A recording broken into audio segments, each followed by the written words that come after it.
毒ダミは昔から民間療法で重宝されてきた薬草です。10の効能があると言われていて、10薬とも呼ばれるほどです。効能がたくさんあり、アトピー、湿疹、ニキビ、腫れ物などへの効能のほか、糖尿病、高血圧、便秘解消などの効果があるとされています。今回はそんな毒ダミで毒ダミ酒を作りました。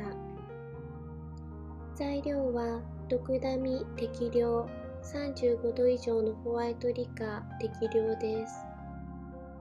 毒ダミをきれいに洗い、2、3週間乾燥させます。乾燥させないといつまでも独特の香りが残ってしまいます。乾燥できた毒ダミを煮沸消毒した清潔な保存容器に詰め込みます。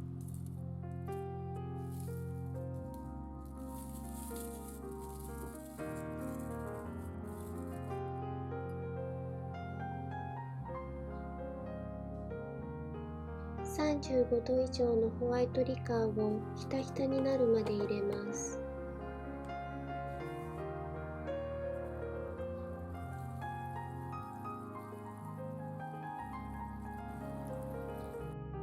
蓋をして冷暗所で保存します。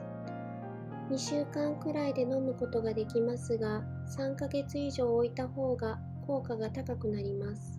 また、3ヶ月くらいだとまだツンとした刺激臭がありますが、半年くらい置くと柔らかい香りになります。